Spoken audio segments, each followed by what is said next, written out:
Okay, Pinky, climb down off her back and throw a blanket over her. How'd she do? Well, she went a little slow in her turn, Mr. Burke, but she sure opened up plenty good when I got her into the stretch. Plenty good. She's a winner, this horse is.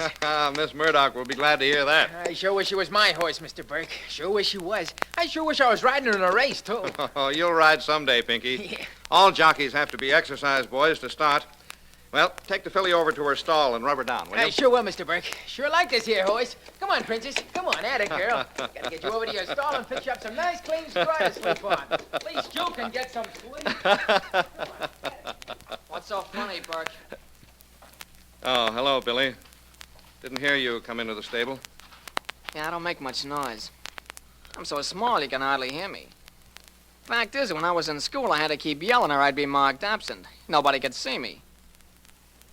Well, why aren't you laughing at that? It's not terribly funny. Burke, sometime you're gonna learn that when a star jockey tells a gag, it's a good thing if a horse trainer laughs it up.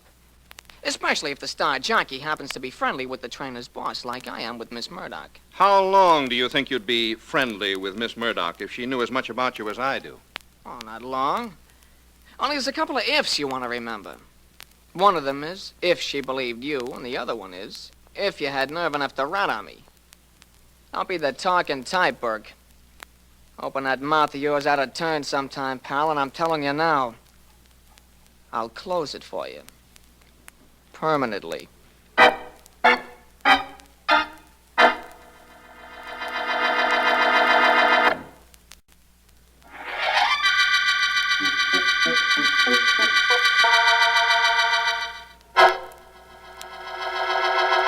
Miss Murdock will see you now, Mr. Burke. This way, please. Thanks, Andrew. She's in the library. Seemed a bit disturbed that you were calling, sir. Most people are disturbed when you come over to tell them things for their own good. I wouldn't know about that, sir. Please go in. Thanks. Very good, sir. Miss Murdock. Well, what is it, Burke? What is it? Oh, I thought perhaps you hadn't heard me come in. The butler announced you, opened the door for you. I heard you say my name, and you thought I didn't know you were there. You seem so occupied in that book, If the book were interesting, I wouldn't have seen you at all. Well, what is it? Miss Murdock, it's about Billy Alberts, your jockey. What about him? He isn't honest, Miss Murdock. I know that for a fact. I thought perhaps you wouldn't want him riding for you if you knew about him. Oh, you thought that, did you? Mr. Burke, what is it that you're paid to do? Train your horses, breed them, run your training farm. Not to question my judgment of people? Well, hardly, Miss Murdock. I never intended to do that. All I wanted to do was tell you something you didn't know. What makes you think I didn't know? I'm a little surprised that you knew, but that isn't too difficult a situation to remedy. After all, you do work for me. Yes, Miss Murdock. So you won't talk. Not as long as you're in my employ, you won't. And if you ever leave my employ, well, perhaps it might be arranged that you won't talk anyhow.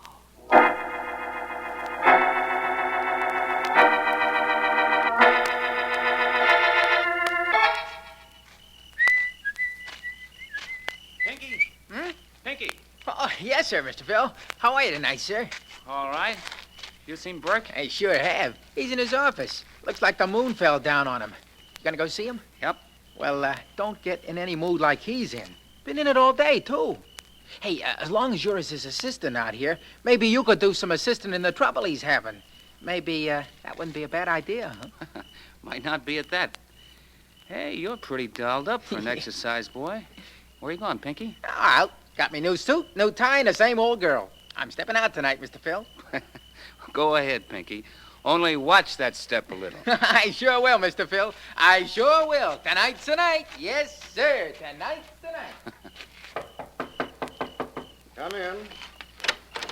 Evening, boss. Oh, hello, Phil. Come in. Say, you've got the lows, Mr. Burke. What's wrong? Nothing very much. Nothing you can help me with, I suppose. Well, what's on your mind, Phil? I need some money, Mr. Burke. $1,000. Who doesn't? I need it bad, Mr. Burke. A couple of bets I made went haywire. You've been betting on horses, Phil? Well, I thought they were horses when I made bets on them. I haven't got $1,000, Mr. Burke. You got to lend it to me. You know, Miss Murdock has a rule about her employees betting on horses. Oh, now look, I don't want to lecture. I want the money. You can get it and take it out of my pay. The Murdock girl will give it to you if you ask for it. If I ask for it, maybe she will. But I'm not going to. In fact, I don't know why I shouldn't tell her that you've disregarded her orders about betting.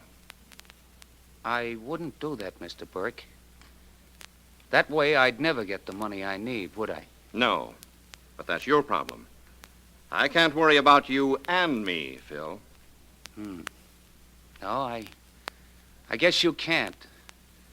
But that being the case, Mr. Burke, maybe you'd better do some extra worrying about you.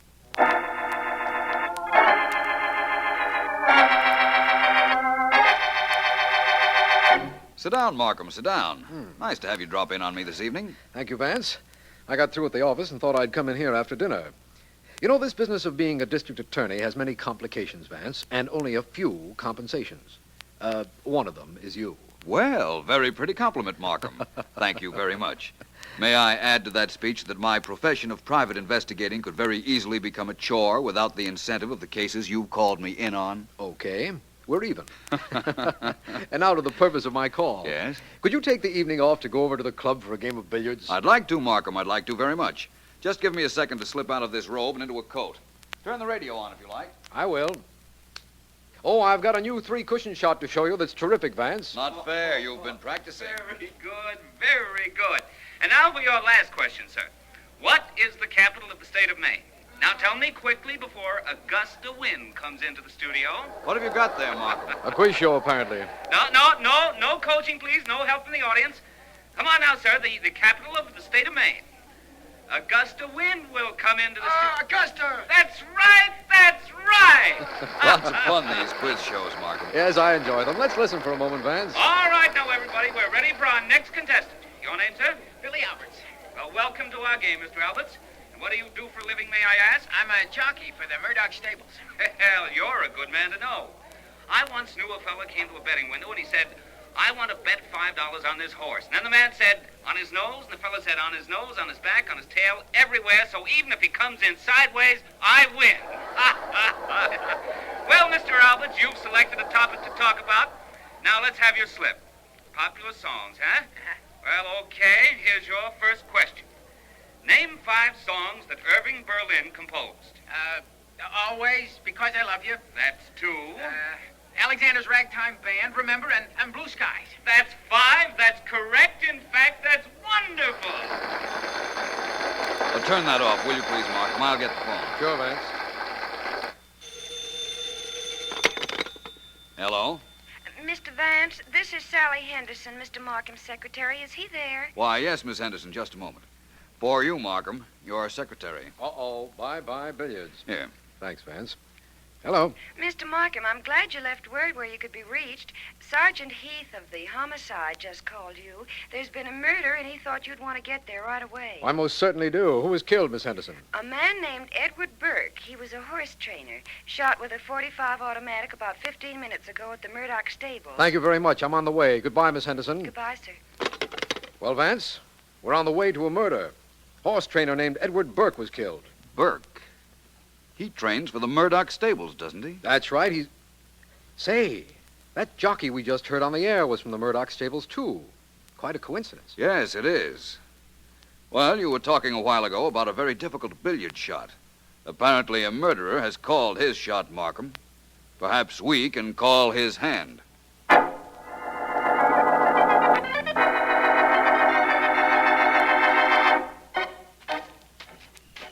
Vance, the Murdock stables where the body was found are miles from here. Why did you ask me to stop the car outside the Murdock house? Because Sergeant Heath is at the stables with the body, Markham. He'll find anything there that I might find. I thought someone at the Murdock house might give us something to work on.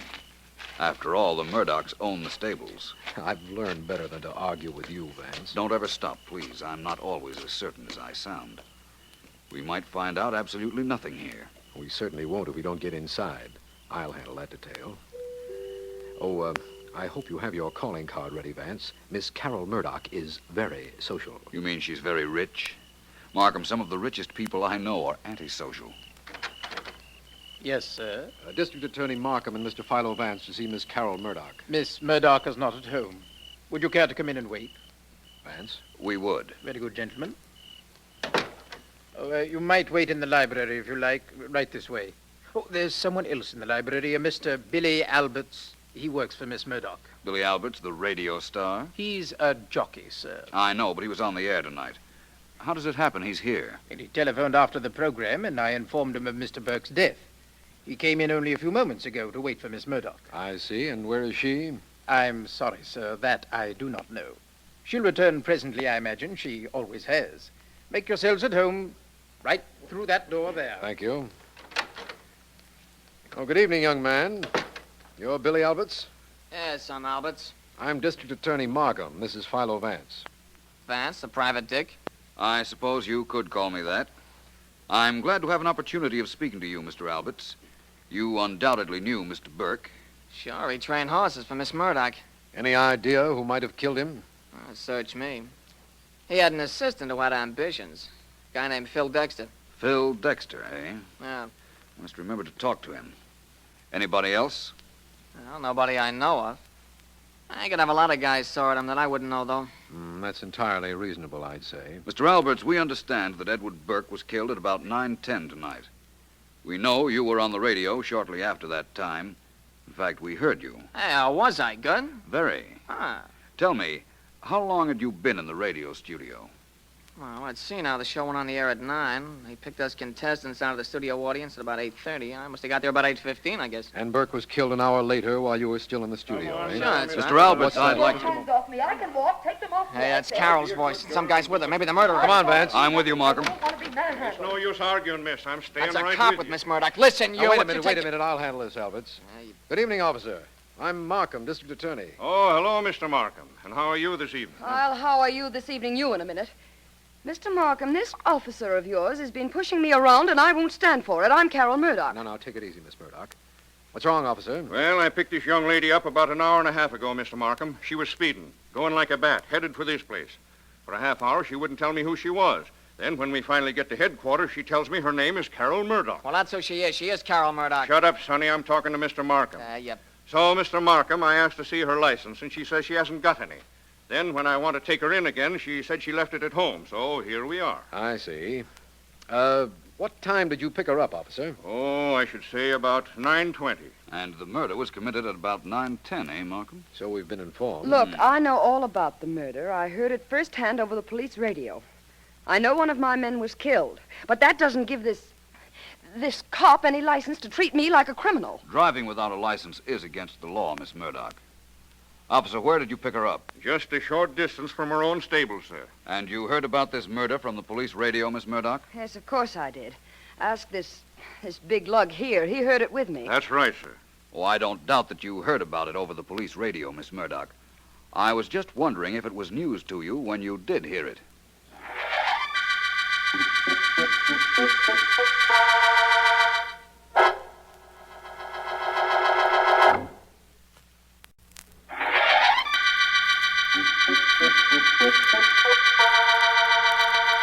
This is District Attorney Markham.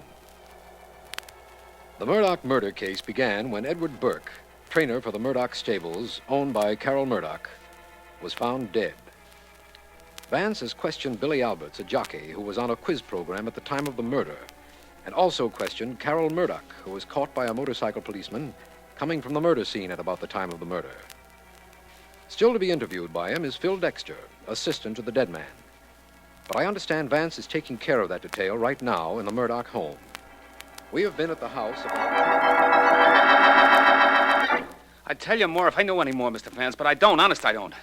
Let me go, Mr. Vance. Let me go. I'm not stopping you from leaving, Mr. Dexter. The police might, but I won't. But you've been asking me the questions, Mr. Vance. If you said to let me go, they'd let me go. They might, but they'd only pick you up again. Why don't you tell me what you know of this case, and then you'll be clear of it once and for all. All I know is what I told you. The last time I saw Mr. Burke, he was worried about something. He'd just been to the house here, he told me, and he was worrying. Don't ask me about what I don't know.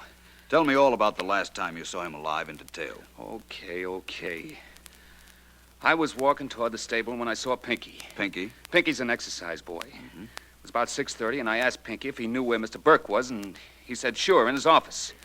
And I said so long to Pinky, and I went in. Where was Pinky going, do you know? No. Yes, I do know. He was all dolled up in a new suit, and he said he had a big date in town. He was pretty happy about something. I see. And then you spoke to Burke and found out that he was worried. Well, that's what he told me anyhow, but he didn't say about what. Excuse me, Vance. Oh, come on in, Markham. Thank you. There's a phone call for me, and I didn't want to take it out in the hall. More privacy in here. I thought you'd released our jockey suspect, Mr. Billy Alberts. Well, I did. I sent him home about an hour ago, Vance. But Miss Carol Murdock is still in the house, and I just don't want to be overheard in case this is important. I see. Mr. Dexter, you may leave. Only be somewhere that I can reach you in case I have to, will you please? Yes, sir, I will, Mr. Vance. I'll be at home. Well, Markham, go right ahead. The coast is clear and the phone is yours. Thank you, Vance. I can take that call now. Markham speaking. Mr. Markham, this is Miss Henderson. Yes, Miss Henderson. The homicide department called with some information I thought you'd like to have. Hope I didn't disturb you. Go right ahead, Sally. Oh, just a minute. Can you hear this, Vance? Yeah, I can. Go ahead, Sally. A body has just been found about 10 miles from where you are now. Yes? It was shot in the head by a .45 automatic and tossed out of a car, the police believe. I see. Any identification? Positive identification, Mr. Markham. It was an exercise jockey employed by the Murdock stables. His name was Pinky Rice. That's all the information that was given me. Fine. Thank you, Miss Henderson. You're welcome, sir. Goodbye. Well, a second murder, eh, Markham? Yes, and connected with the Murdock family and its stables. Well, this certainly complicates things, doesn't it? On the contrary, Markham, I'd say it simplifies things quite a bit. In fact, I'd say it points pretty directly to the murderer.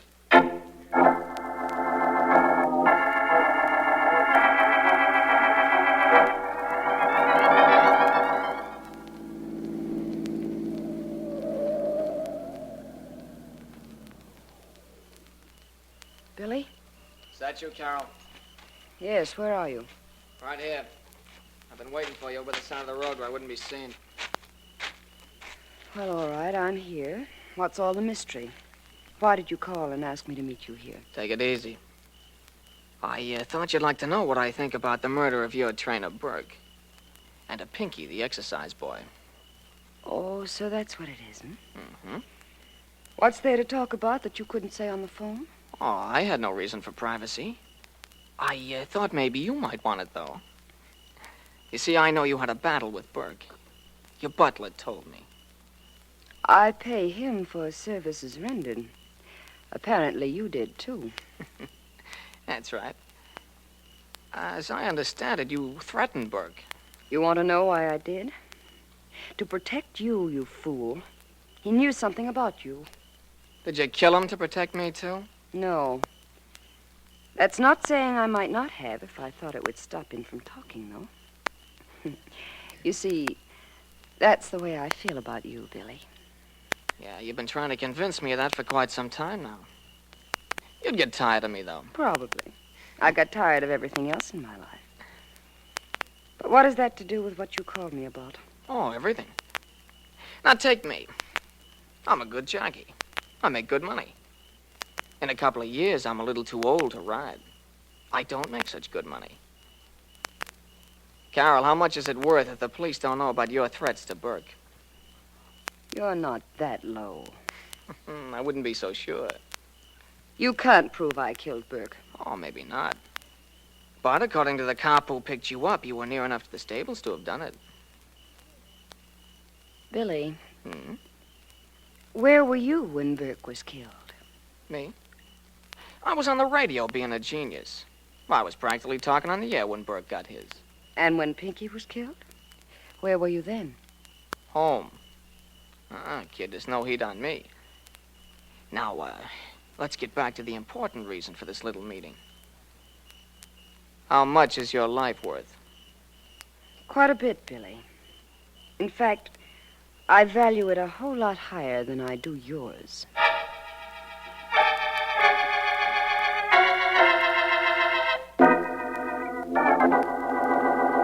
Is everybody in the next room, Markham? Everybody you asked for, Vance. Billy Alberts, the jockey, Carol Murdock, and the young man who found Burke's body, Phil Dexter. Good. We'll go in a moment.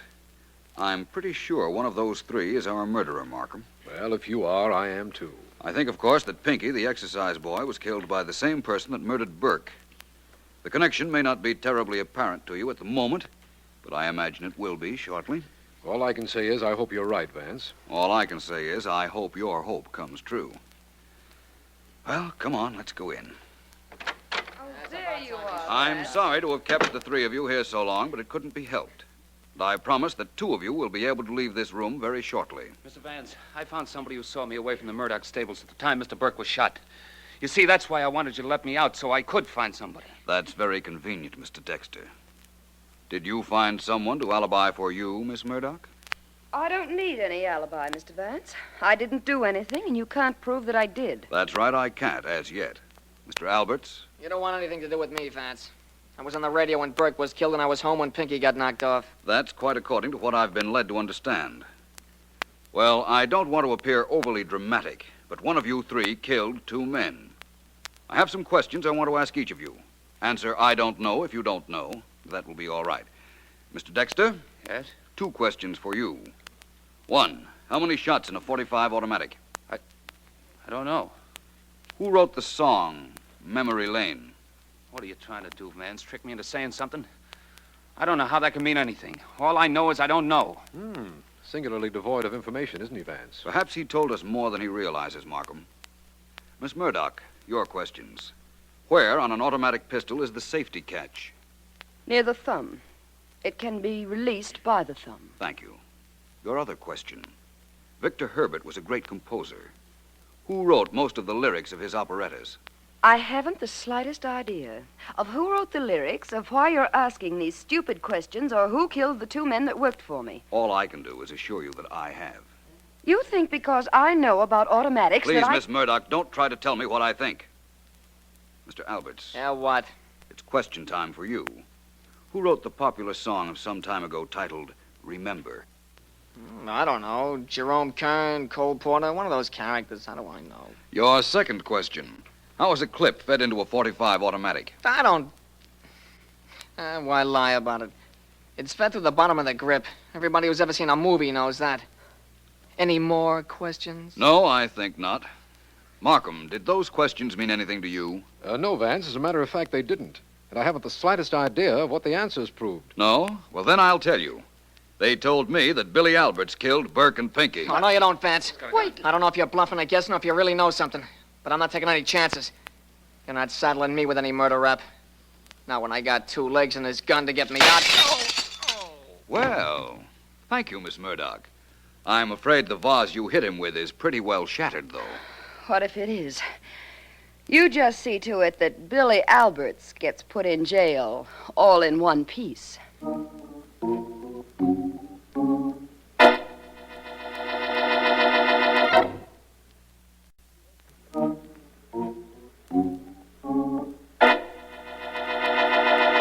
I'm waiting, Vance. I'm not playing games, Markham. I just wanted to finish these notes. That's all there. Now, what is it you're waiting for? An explanation, of course, as to how you knew it was Billy Alberts who killed Burke and Pinky. All I knew was that Alberts was on the radio when Burke was killed. Well, that wasn't Alberts at all. It was Pinky, establishing an alibi for Billy Alberts. That's the reason Alberts had to kill him, to avoid any possible future blackmail. You knew that? Of course. Remember when we heard that quiz program together, the master of ceremonies asked the contestant who was supposed to be Billy Alberts to name 5 songs by Irving Berlin. Yes, and he named them. One of the songs was titled Remember. Remember? Yes, and the contestant included it. Right. But when I asked Billy Alberts who wrote the song Remember, he didn't know. He couldn't very well know one night and not the next, could he? No. Therefore, it wasn't he we heard on the quiz show. It was Pinky. Yes, I know that's right, but how did Billy Alberts know that Pinky would be sure to get on the radio and give him an alibi? After all, contestants at radio shows are selected at random. All Pinky had to do was bribe somebody who was supposed to be on the program, or in other words, buy that person's ticket. No problem there. No, I can't argue against that either. You know, Vance, Miss Murdock was very helpful to us. She told us why Alberts killed Burke, and she really hit the lad with that vase when he tried to break away, didn't she? That she did. That little smack on the head was the end of Billy Albert's escape plan. And also, Vance, the end of the Murdock murder case.